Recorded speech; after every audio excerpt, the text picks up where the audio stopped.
आगे बढ़ते हैं। महंगाई के बोझ तले आम आदमी पूरी तरह से दब चुका है। सर्दी में पेट्रोल और डीजल गर्मी दिखा रहे हैं। केंद्र सरकार का पेट्रोलियम के दाम पर से नियंत्रण पूरी तरह से हट चुका है। अंतर्राष्ट्रीय बाजार में कच्चे तेल की कीमत स्थिर रहने के बावजूद तेल कंपनियां लगातार पेट्रोल डीजल के दाम बढ़ा रही हैं और इसी का असर है कि पेट्रोल 94 के पार तो डीजल 86 के पार पहुंच गया है। आज पेट्रोल 27 पैसे और डीजल भी 32 पैसे की बढ़त के साथ शुरू हुआ। हालांकि राज्य सरकार ने 28 जनवरी को प्रदेश के उपभोक्ताओं को राहत देते हुए पेट्रोल डीजल पर वैट की दर 2% घटा दी है। इससे पेट्रोल के दाम ₹1.35 और डीजल के दाम ₹1.32 कम हुए। अगर केंद्र सरकार के स्तर पर देखें तो पिछले 30 दिन में पेट्रोल जहां ₹3.99 लीटर महंगा हुआ है, वहीं डीजल की कीमतों में भी ₹3.94 की बढ़त हुई है। पेट्रोल और डीजल के दाम लगातार बढ़ते हुए और इससे आम जन परेशान है क्योंकि महंगाई लगातार बढ़ रही है और सबसे ज्यादा पेट्रोल और डीजल के दाम बढ़ रहे हैं।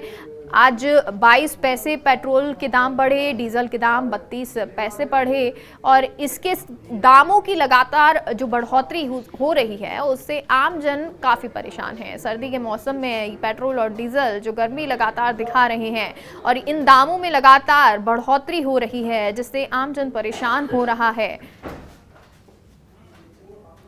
अगर केंद्र सरकार के स्तर पर देखते हैं तो पिछले 30 दिन में पेट्रोल जहां ₹3.99 लीटर महंगा हुआ तो वहीं डीजल की कीमतों में भी ₹3.94 की बढ़त हुई है।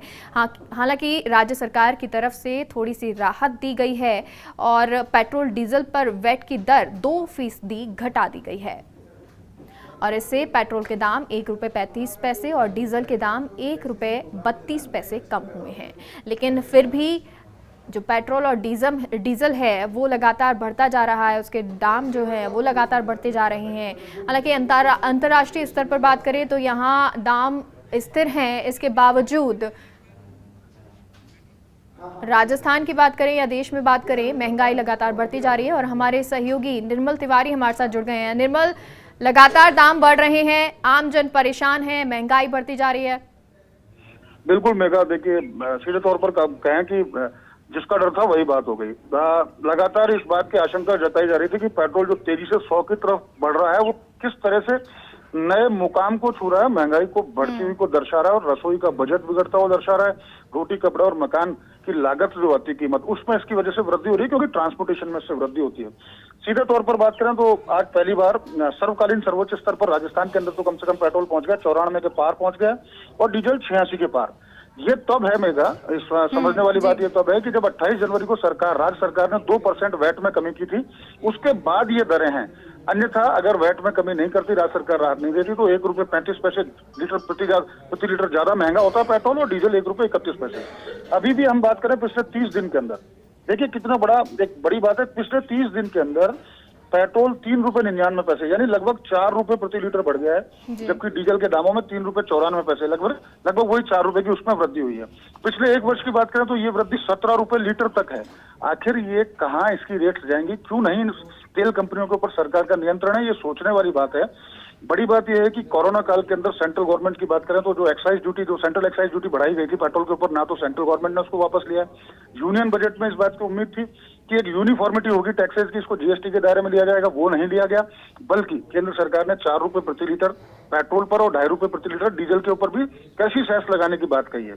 इधर राज्य सरकार ने भी 8 और 6% वैट बढ़ाया था, हालांकि 2% उसमें से वापस लिया जा चुका है।